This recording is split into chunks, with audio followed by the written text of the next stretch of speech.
We will have time at the end of the presentation for questions and answers. And today with us we also have Melissa Bardwell and Michelle Pruitt, who work with Core Data and MOSIS in our office as well. So for today's agenda, we will go over quickly what we're going to look at today, what we're going to talk about. We will look at the updates for this school year.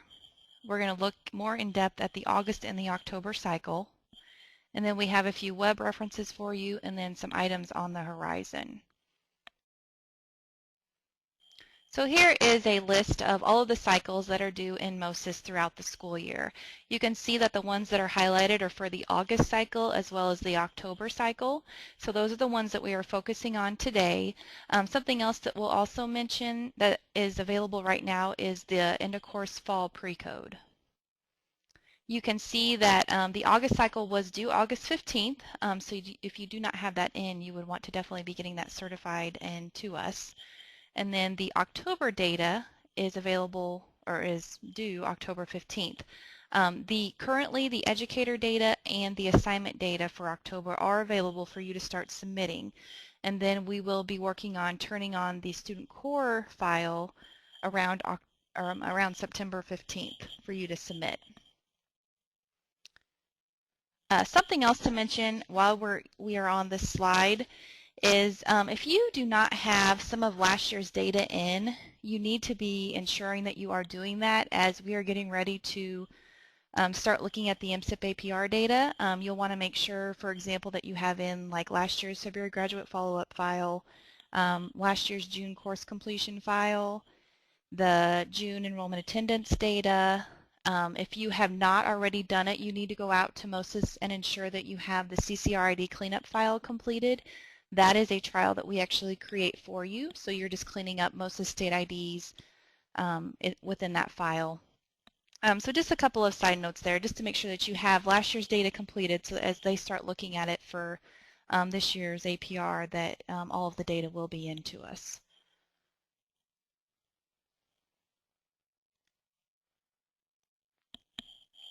So the first thing we're going to look at is the updates. And if you had participated in our webinar back in May, we did cover these. There are a few changes to it, so we'll just quickly go through these, and then you can also, if you need to, go back to May's webinar and see them as well. But there are a few industry-recognized credential codes that have been added since May, so this is the most up-to-date list. So on this slide, you can see that we removed one of the IRC codes. And again, the IRC codes are actually reported in the June student core file. So you'll be reporting this data to us at the end of this school year, but we do want to make you aware of any changes in codes for the year. So they removed Fire 1, and then they added those 4 codes that are listed there. And these started back for last school year, so you could have reported kids with these codes last June. And then this is a look at the changes for 2017. So they removed the NCCER code, but then you can see the full list there of the ones that were added that you can start using starting with this school year, this coming June cycle. And the ones with the asterisk are ones that we added, but they're able to be used retroactively. So you can go back as far as to the 2013 school year and use those specific codes if you need to.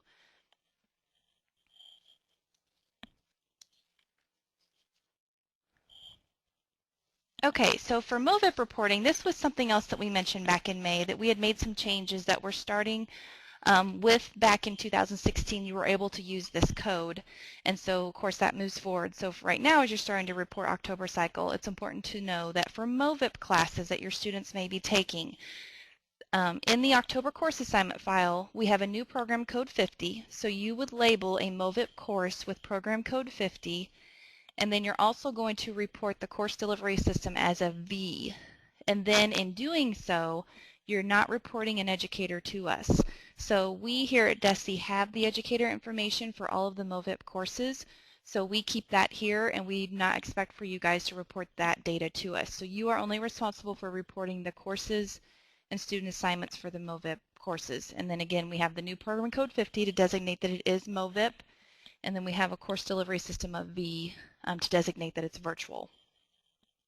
So that was something new that you could do as far back as last year that is in place for this year as well and forward.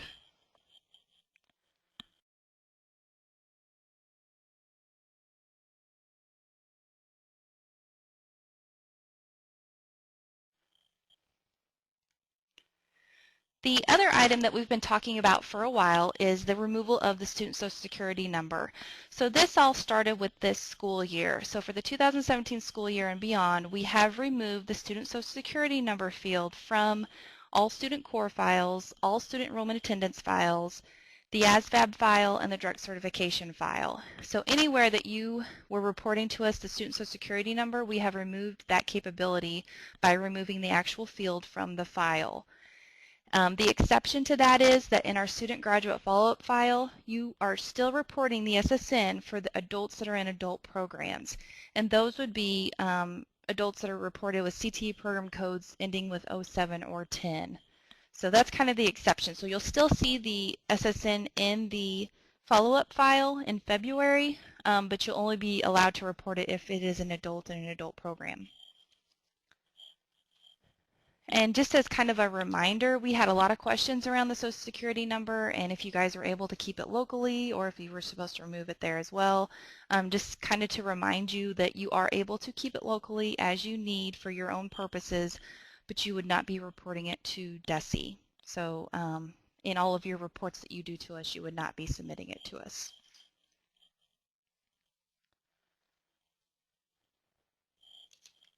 And the final update that we have is for our MOSIS ID system. And again, we've mentioned this in the past, but we just want to remind you that starting around the middle of November is when we plan to have that upgrade in place if everything goes as planned. And we are upgrading to version 10. You will still use the same layout that you've always used for the MOSIS ID system. So we are not changing the layout yet. So you'll continue to use the same version 1 that you've always used since the beginning of the MOSIS ID system. And so we'll be doing some training so that you'll be familiar with the new system when we do upgrade to it. And we hope to do those trainings probably around the October timeframe. So we will be sending out information as we learn more about when we can actually do those trainings. So we will give you additional information as we receive it.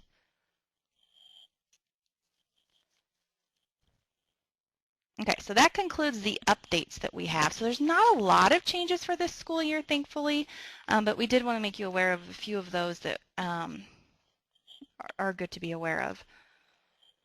So just real quick, most of you have probably already submitted your August cycle.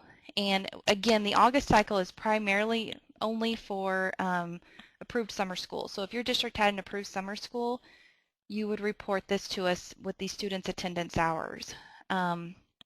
If you did not have a summer school, you do not have to submit this file, and it's the August enrollment attendance file that you're submitting to us. Just a reminder, there is a rule out there that if only one district is allowed to actually submit students, so if you are, let's say a district submits a student and then you come along and you try to certify a file with that same student in it, it's going to give you an error saying you cannot do this because another district has already claimed attendance for that student for summer school. So that's where you guys as districts just kind of have to work that out together and determine who is going to actually be able to report that student.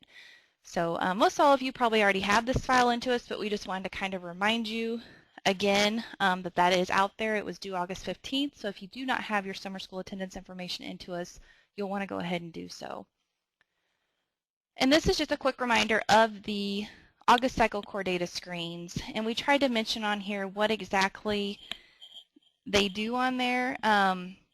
So like for example on screen 2 for the district data, the top portion is used for a school directory. The bottom portion you need to manually put in and complete the support staff FTE.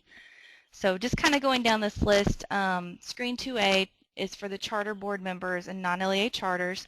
During this school year, we have one district who has a non-LEA charter, and that is Kansas City. So anywhere that you see us talking about a non-LEA charter, we are referring to Kansas City. And if you are not Kansas City, you can ignore what we're talking about at this point in time because they are the only one for this school year so far. So this would only apply to them.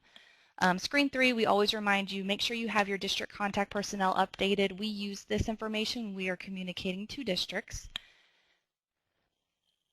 3A, again, this is district contact personnel for the non-LEA charters. Screen 4, District Directory. This is where you want to ensure that on line 1 of this screen you have your district administrator reported there.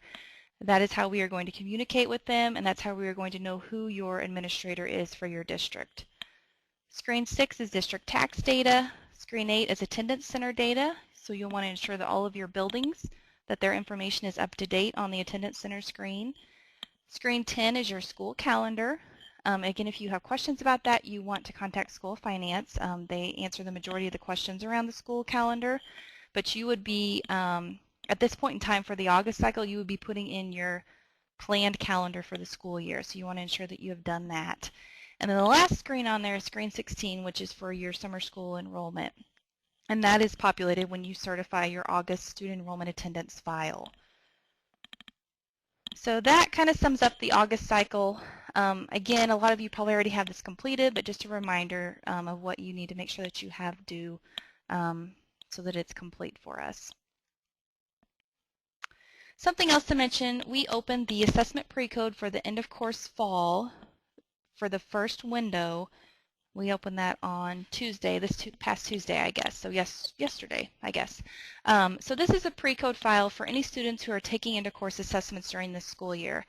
So the testing window for the first window for the OC fall would be from October 3rd to January 20th. And so you would go ahead and pre-code for any of your students that you will be testing during that time. And so this file is due next Friday, so 2 Fridays from now on September 16th.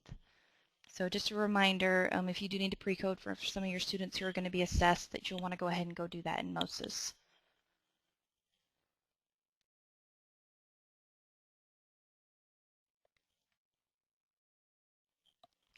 Okay, so for the October cycle, which is kind of the current cycle that we are in, the student core file we do not have turned on in MOSIS yet, but we will be turning it on around September 15th. And what this file does is we are looking for enrollment and membership from this file. So in that file, we use a count date, which this year is going to be September 28th. That's the last Wednesday in September. So that's how we use that date to determine the kids that are enrolled in your district and also for membership for your students. So you'll want to make sure that any kids enrolled on the count date that they have a yes in that field in the student core file.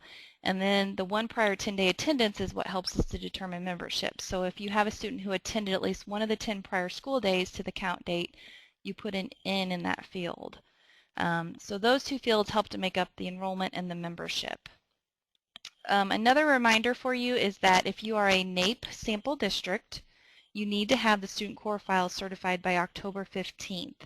And my understanding is that we have quite a few districts that are going to be NAEP sample districts this year. So if you do have questions about that, I think that we do have a list and we'll be able to help you with that. But you would need to make sure that you get your student core file in by October 15th if you are one of those districts.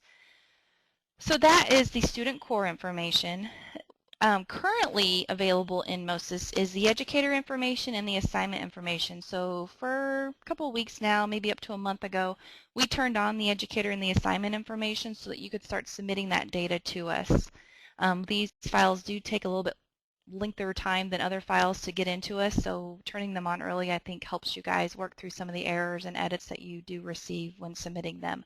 So they have been on for a while, but you are able to go ahead and submit those now, and then as mentioned earlier, the student core will be on September 15th for you to start submitting.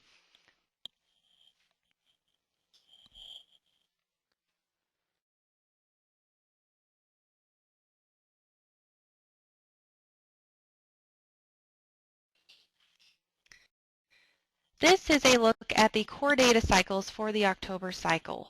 So as we kind of go down the list, the ones that are in bold are the ones that are populated by MOSIS files.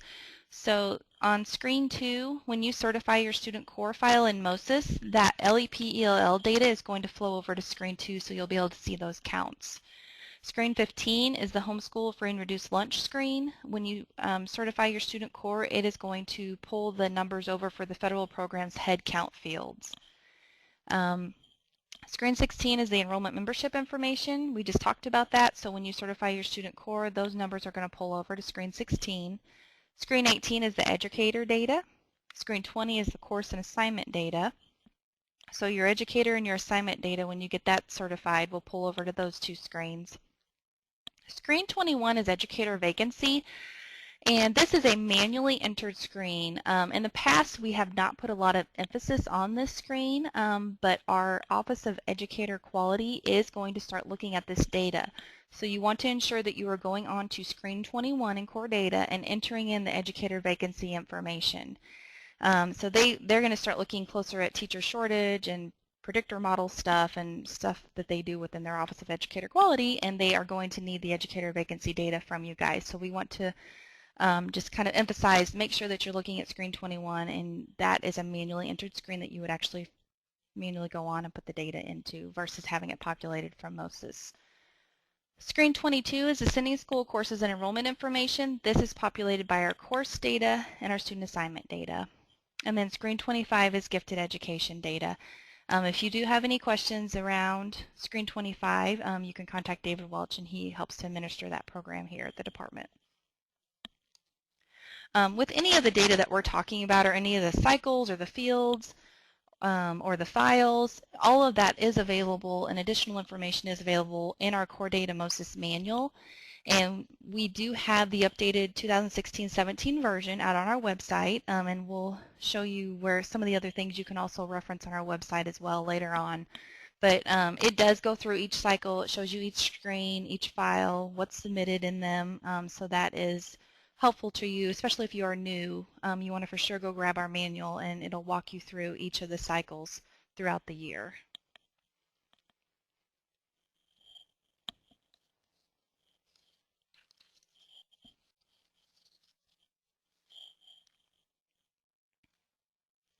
Okay, so we've covered the basic files in MOSIS for October cycle. We've covered the core data screens.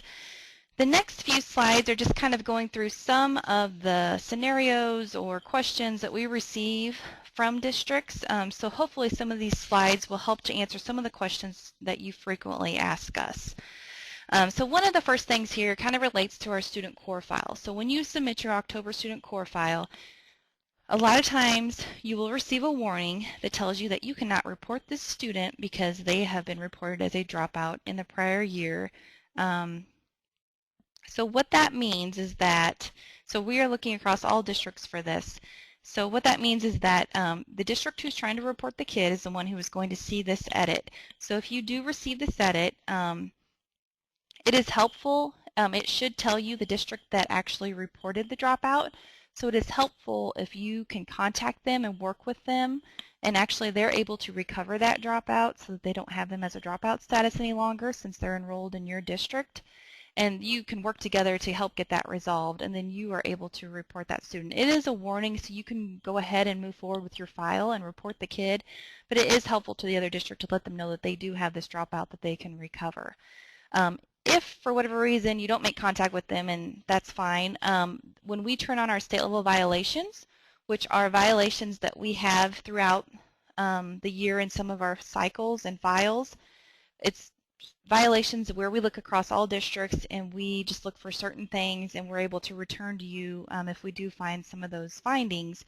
One of those is a dropout recovery one. So once the majority of districts submit their student core information to us, we turn on these state level violations, and it's able to look across all the district certified data and determine if there are kids who dropped out in one district but enrolled in another one.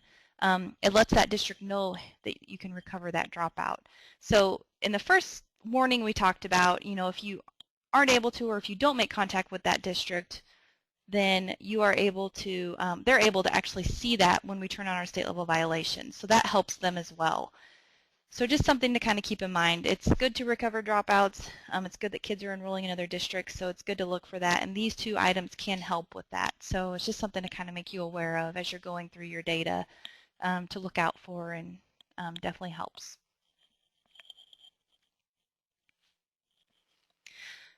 One of the other major questions that we get is about stopouts.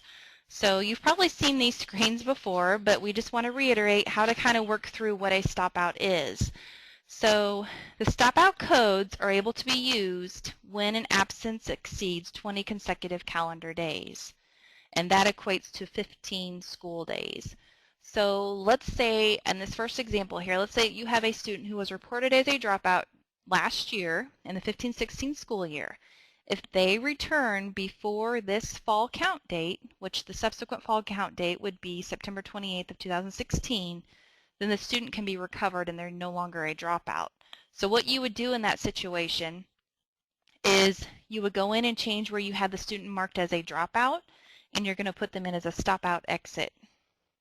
And then the entry for them is going to be the stopout entry code of S100. So that's kind of how you recover that dropout with that situation when they did return before the fall count date. Now, if you have a student who is on suspension, so let's say in this example, for the specific stopout suspension codes, because we have the two sets of codes. We have the regular stopout codes, and then we have the second set of codes that are specifically used for suspensions. So if a student was placed in out-of-school suspension during last year for the 15-16 school year, you would initially report this student as a dropout, and you're not counting them absent because they're on suspension. If they return after the fall count date, which generally long-term suspensions sometimes do go past the fall count date, that is when you're able to use these stopout suspension codes. So if they return after September 28th of 2016, then you can use the stopout suspension codes. So what you would do in MOSIS is you would go change their initial exit of dropout to the stopout suspension exit code, and then the entry for the return would be the stopout suspension entry code. So hopefully these scenarios kind of help you when you're reporting the stopout codes. It's probably one of the main questions we receive in our office is what are stopouts and how do we report them? So hopefully these do help you when working through those.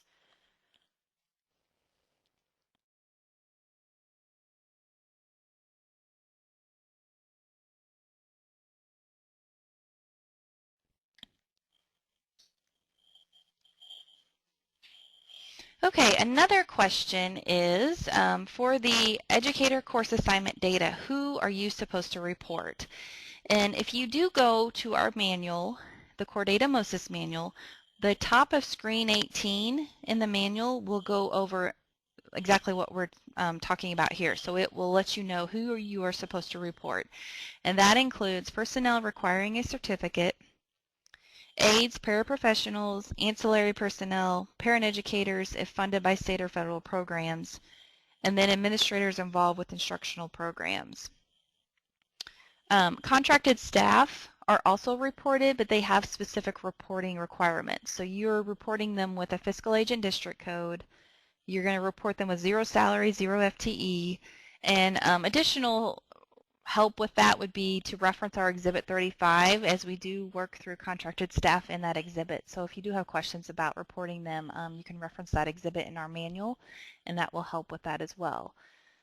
So hopefully that helps you to kind of know who to report to us. Again, you can reference the top of screen 18 in our manual, and it has a paragraph about who is reported as well.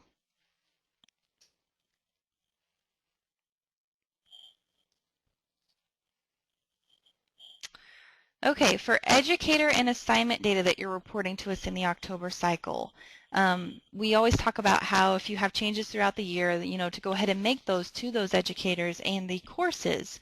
So if you have any educators or courses that are added or removed, you want to make sure that you reflect that in the October educator and assignment data. And if educators switch duties, there is a transfer assignment button that we'll go over on the next slide and walk you through how to use that. So if you do have somebody who switches duties, you're able to transfer their assignments to another individual, and it puts in all of the information for you so you do not have to manually do all of that. So we'll look at that in the next couple of slides. You also want to update your educator and assignment data if you are adding second semester classes.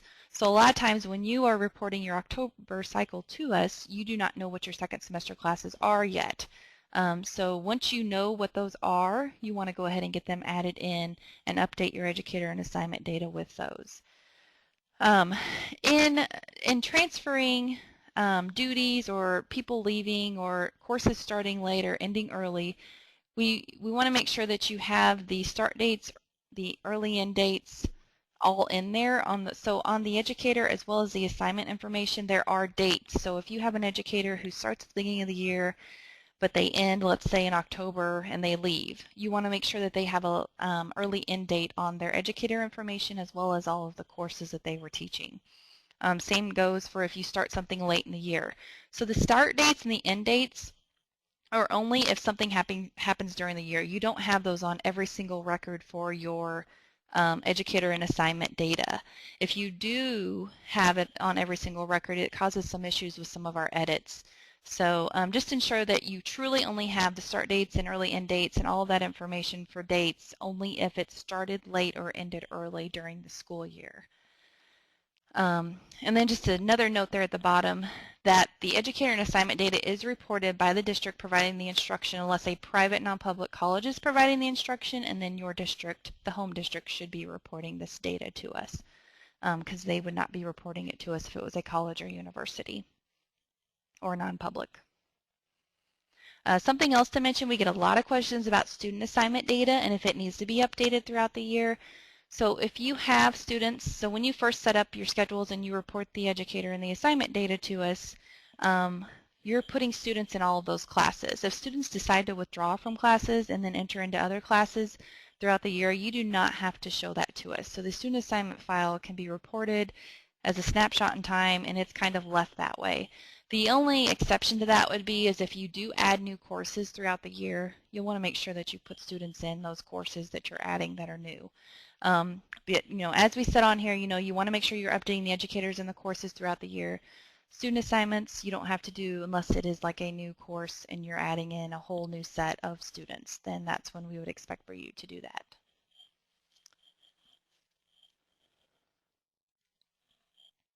Okay, so we talked about showing you what the transfer assignment button does.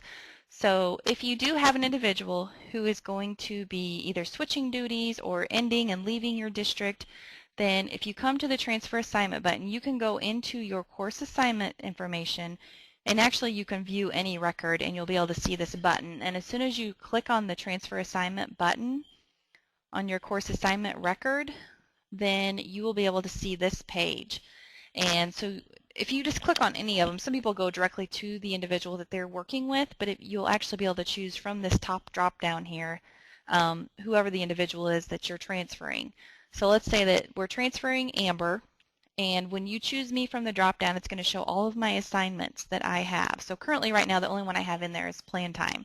So I would check the box next to my plan time, and then I'm going to put in an end date. So I'm ending October 25th of 2014. So you're saying that I am ending these assignments on this date, and then I may not have a replacement educator. You may just be ending my assignments and there's nothing replacing it. There is a no replacement box at the very bottom of the page that you would choose.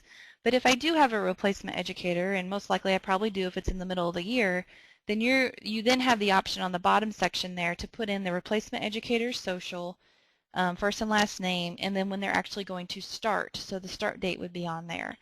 And once you do all of that, you just click the transfer assignment button at the bottom, and what it does is it basically creates a copy of all of Amber's records, all of her course assignments and all of her student assignments, and it then transfers them and makes a copy for them for the replacement educator.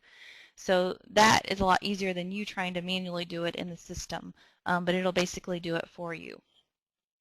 Something to mention, we talked earlier about if you have those dates on every single record, like your early end or your late start dates, a lot of times if those are on all of your records, then it doesn't pull up in this assignment list here. So at the top here where it showed my assignments, which I only have the one on here, the 1, 2, 3, 4 assignment, if they have end dates on them already, the system is trying to say, well, these have already been ended, so they're not valid assignments. So you want to make sure, that's another reason why you want to make sure that you don't have the late start, early end dates on every single record by accident, because it will also mess with the transfer assignment function.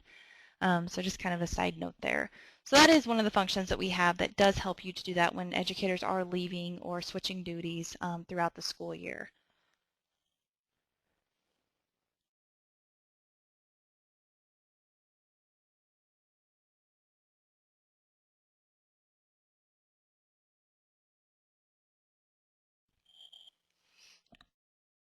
Okay, so this may look familiar to you. We also have this key in our manual, so you may be familiar with looking at it there as well. So for the educator assignment information, there are key fields, which we call primary keys, between each of those submissions that link together. So for example, when you submit your educator core and your educator school file, the system ensures that for every educator in your Ed Core file, that they are also in your Ed School file, matching on current school year, reporting district code, and Ed SSN. Um, and then you can see how it then flows over to the assignment submission. So once you get your educator submission certified, then you're working on your assignment submission. For every single educator that you have certified, it expects to then see those educators with their assignments in the assignment submission. So again, you can see where current school year, reporting district code, EdSSN, reporting school code, CT program type, and position code all have to match. So let's say that you have an educator who is a principal, so they're position code 20, and they're also a teacher, so they're position code 60. They're going to be in your educator school file twice. They're going to be shown with one record with a position code 60 for teaching and one record as a principal with position code 20. When you get to your assignment submission, we expect to see at least one record showing them as the principal and then another record showing them with their teaching and whatever course they're teaching. So for example, if you only report an assignment for their principal duties and you don't report an assignment for their teaching duties, then you're going to get an error saying there's an educator school record reported for this person, but you don't have an assignment for them for that teaching duty.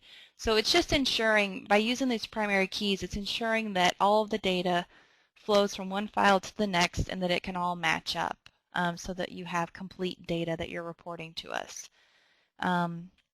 So that's kind of that top part there. And then the bottom is the June course completion and how it relates to the course assignment information and the key fields that we look at there. So a lot of times when you receive edits, it may say, you know, this edit is doing such and such and based on these fields matching. And this is what they're talking about. So it's making sure that between all of these files that these key fields, that it finds all of those in every file and that they're matching. So again, it's just helping to make sure that you have complete data and that all of your information that is available is there. Two of the main edits that you probably receive and are familiar with are educator school record missing and course assignment record missing. So that was kind of where I was talking about the individual that is a principal as well as a teacher. So if you only have them in there with one assignment for their principal but no teaching assignments, but you had them in their educator school file with both a 20 and a 60 position code, then it's going to catch that and say that you have a course assignment record missing. So you have to make sure that they're in every file as it links across it. So hopefully that kind of gives you a diagram of what that looks like, what fields are linking as you're kind of working through some of those edits. And we try to make sure that on the edits that it shows you the fields that need to be matched. So you can kind of work through those as you're comparing files and just look at the fields that need to be matching and see where it's lacking something.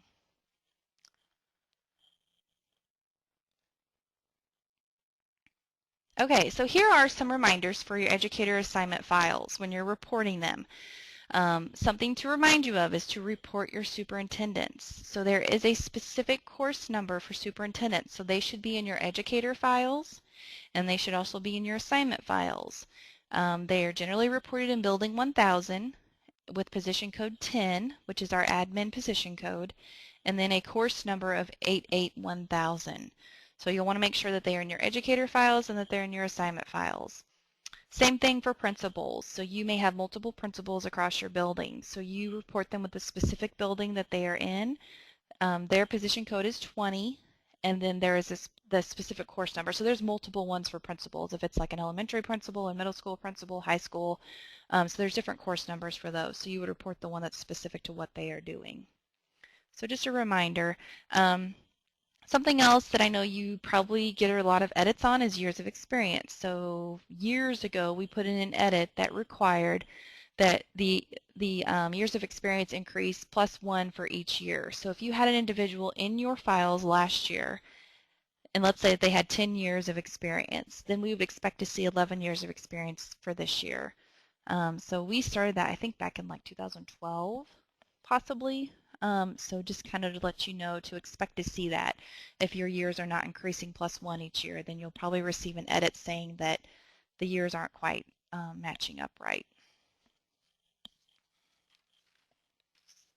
Something else to mention on the years of experience is that if you have, for example, an aide, which is position code 80, and they move to, let's say, a teacher, that's position code 60, then their years would start over. So if you had them in as an aide, as like 8 years as an aide, and then they start teaching, so once they become or start a certificated position, then you would want to start those years over.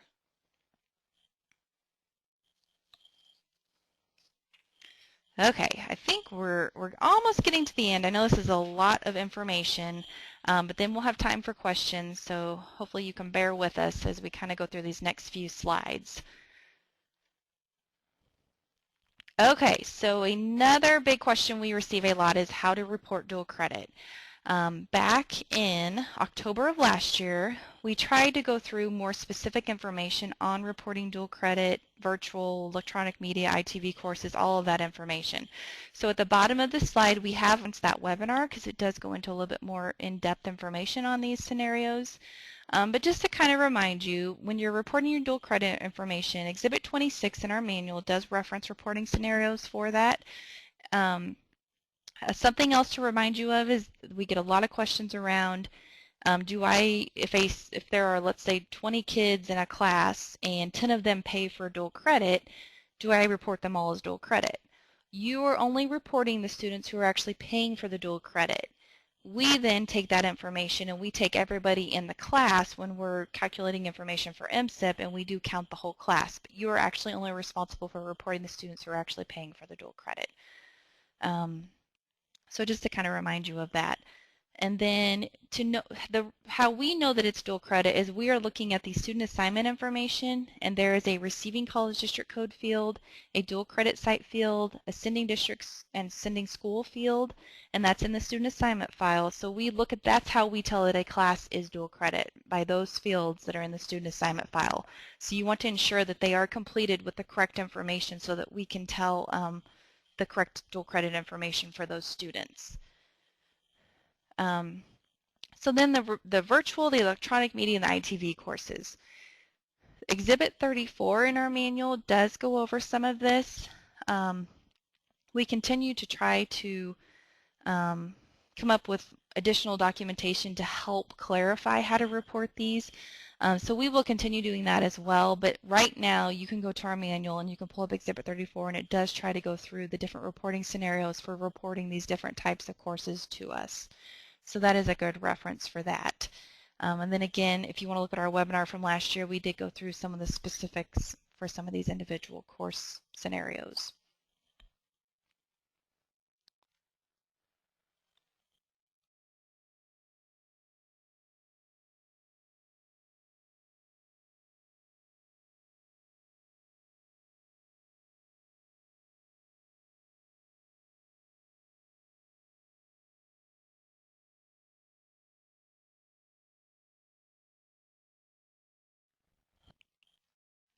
Okay, so this is probably one of our favorite files, the June student course completion.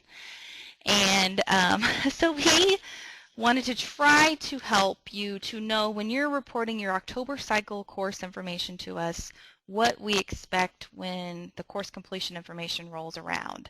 And I know we spent a lot of time trying to figure out what is helpful to you guys, and this is just a few of the pieces that we pulled out that we feel that we get a lot of questions on. So course completions are expected for any student who has at least an hour of attendance in your enrollment attendance file for the year. It also looks to make sure that the course that you're reporting the kid in for course completion has an October course assignment. And each student that's reported in your October student assignment file you have to make sure that they're in course completion as well. So there's a few different scenarios here. So for at-risk students, if you have reported kids in October with the at-risk course number for 994210, they can be reported in June course completion with the specific subject areas and the corresponding grade that the student received. So we do have edits in place, or we have exceptions in place on some of our edits that allow you to do that. So you can report at risk in October, but then you're reporting in June course completion the actual subject areas and the grade the student received. Self-contained classrooms. Now again, our course completion we only require for grades 7 through 12. That doesn't mean that in the future we won't open it up to all grade levels. So you do have a lot of your elementary self-contained classrooms, and we also have a lot of questions around that and how you should report that. So in October you would report them with a blank course number, but we do allow for you to be able to report the specific subjects and the grades in course completion. So we do have exceptions in place, kind of like we did for at-risk, where you can report the actual subjects that the kids had and the grades in course completion for your self-contained classrooms. The other thing is the year-long courses. So if you report a year-long course in October, then you are able to report in June course completion those courses by semester with the grades. So if you're in October and you report a year-long course, but you're giving grades at semester, you are able to report, as an example, semester 1 and semester 2 in June course completion with the actual grades that the kids received for each semester. So just another note on that of what the system will allow. So that's just a few things that we thought of.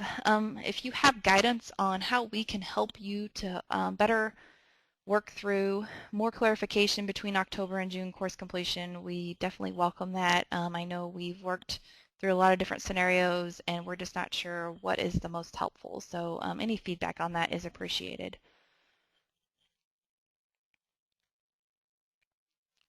Something else to bring to your attention, there is a staff assignment report. And this is in our core data collection system. So when you log into web applications and you go to data collection, which is our core data system, if you go to reports and special reports, and then there is a staff assignment report. And then you can also go to educator qualifications, the report menu, and then staff assignment report as well. And these are items that are going to help you look at all of your staff that you've reported and the different certification statuses for them, such as if they're inappropriately certificated or if they have the correct certificates, and there's additional information as well. So it is helpful to reference this report. And if you want additional information about that, you can go to Exhibit 33 in our manual, and it does cover some of the information about that. Okay, so we are almost to the end. So some items that are on the horizon. We have talked for a while about updating our training website on the Core Data MOSIS website. So we are working on doing that. We've made a few updates to it, so we'll make sure that we have this recorded webinar as well as we already have the one from last May that's out there for the end of the year. So there's a couple of things that we have updated out there. Again, you can always go to our DESI webinar website for the upcoming and recorded webinars. They archive all of those out there, so you're able to go see some of the prior past ones that are out there. But we are trying to get all this information updated so that it is helpful to you. I do want to mention that there is a special education educator course and assignment reporting webinar. If you go out to the webinar website, you can see that there is an upcoming one for next Friday, September 15th. Actually, I think it's Thursday, September 15th. Yeah, so next Thursday, September 15th, our special education office is doing a webinar for reporting special education educators and courses. And they also, if you go to that website, there is one that they've already recorded that you can actually access now if you want to, and you can't wait till September 15th. So just to kind of remind you of that. Again, we'll be scheduling our upcoming Core Data MOSIS webinars for the next few months. So we'll be looking for those. And then something else to mention is that in the past we had an FAQ, frequently asked questions, webpage that you could go to and type in different topics and try to find any of our questions and answers that we have on those topics. We had to take it down last year. It was not working appropriately. So we have now been working on a new system that should be available here in the next few weeks.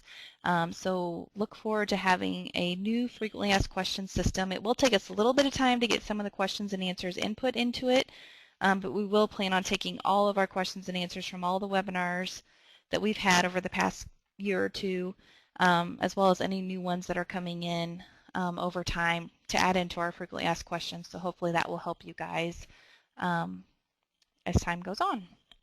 So we are excited about that. So just kind of as a reminder, on our website you can find a lot of information. You can go to our Office Data System website, and then you can get to Core Data MOSIS from there, or you can go directly to the Core Data MOSIS link. All of the information that you submit to us, that you report to us, the layouts, the business rules, the Excel templates are all out on our website. Code sets for when you're reporting different options to us.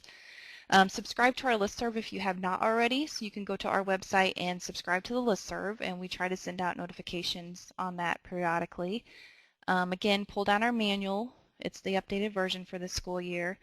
The FAQ will be on there soon, here in the next couple weeks, hopefully. And then, of course, all of our webinars are out there as well. So just a reminder of what some of the items that we do have on our website. So that is the presentation for today. We are now going to open it up for questions. So I do have a couple individuals, as I mentioned earlier, Melissa and Michelle, here to help answer questions. The way we have our questions and answers is you ask the question, and once we are able to answer it, you'll see it pop up with the answer. There are over 200 people on this webinar, so as you can imagine, the questions, there's going to be quite a few, so it will take us a little bit of time. In the past, we have read the questions and answers out loud. I don't know that we found that to be as beneficial because you are all going to see each question and answer as we get it answered pop up on your screen. So we will check in periodically, or if there is a topic that we need to discuss, we'll come on and talk about it. But we'd like to thank you for participating today, and we are going to go ahead and open it up for questions. I'm going to go ahead and actually put this screen up because it's our contact information. So if you do have questions, you can contact the specific individuals through these different phone numbers. So if you have like spec ed related questions or career ed or federal program questions, those actual contacts are on there. And then we will go ahead and pull up the question and answer box so that you guys can start asking questions.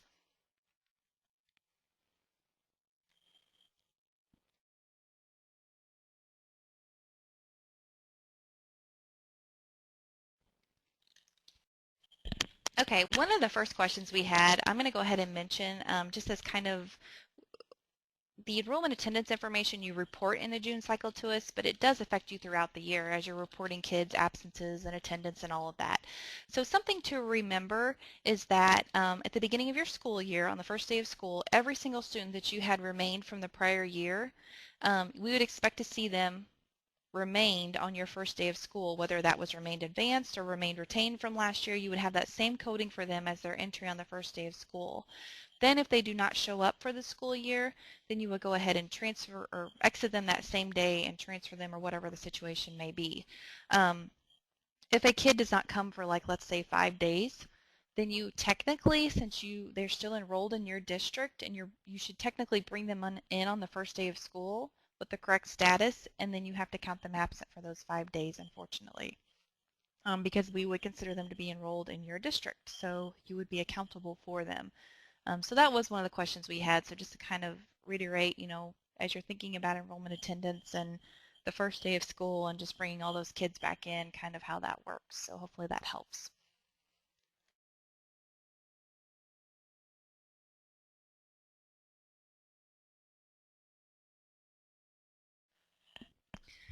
Okay, we have a question about SSN, if there is ever a time that a district would report SSN. And I want to reiterate that it is student SSN that you are not reporting to us. And the only time you would report it to us is in the February graduate follow-up file, students who are adults in special adult programs. That's the only time you would report to us. So we still collect the Educator SSN for your educators. So again, it's only student SSN that you are not reporting to us, and you would only report student SSN in the FebGrad follow-up file for adults in special adult programs. Okay, there is a question about dual credits. We went ahead and pulled up the slide that references the exhibits that you can use when helping to help you report dual credit courses. And so that's Exhibit 26, Exhibit 34. That kind of details all the information about dual credit and virtual electronic media, all of those classes. Something to remember is that we are able to determine dual credit classes by looking at the student assignment file, and we are looking for those specific fields such as the receiving college district code, the dual credit site, the sending district school fields. So all of that tells us if a class is dual credit. There was a question about if all of the students, the paying and non-paying, are in their same course in the local record system. How are they reported separately at MOSIS? Well, as far as, I mean, we can't really speak to your system specifically, but if you are, I mean, when it gets to us, we just need to make sure that the kids who are actually paying for the dual credit are the ones that have that dual credit information on their student assignment file, and the others should not. So it might be something manually you need to do. If you have it set up a certain way in your system where it pulls everybody out and shows them as dual credit, but there's really only like 10 of the 20 kids that are actually dual credit that are paying for it, then you probably need to adjust that in MOSIS and take those other kids off so that their student assignment does not reflect dual credit information in those specific fields that I mentioned. So hopefully that helps you when you're doing your dual credit reporting.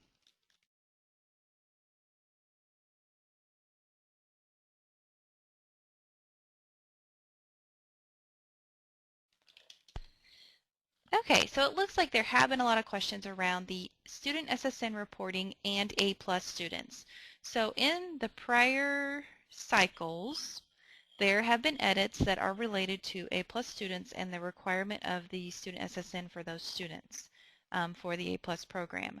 We no longer, DESE does not administer that program any longer. The Department of Higher Education actually does. And this coming school year, so for the 17th school year, in the June cycle, you will no longer see any edits pertaining to SSN, and that includes the A+ information. So I think our prior June cycle still had it in there, but now that we have fully removed the SSN for students from all of our files, you will no longer see any edits pertaining to the A+ program and needing to submit an SSN for that program. So hopefully that helps answer some of these questions that you guys have been asking.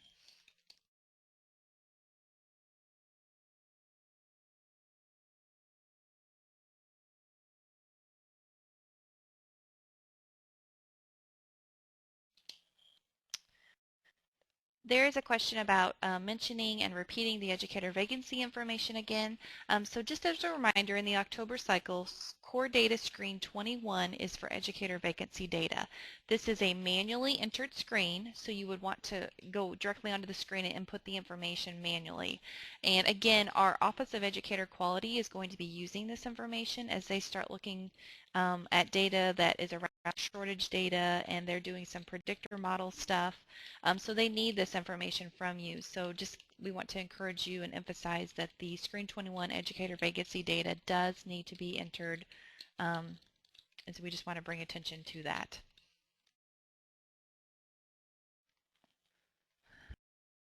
Okay, so it looks like we have a few unanswered questions, so we will go ahead and get those answered and have them available on the website with our Q&A document with the rest of the questions and answers that we were able to answer today.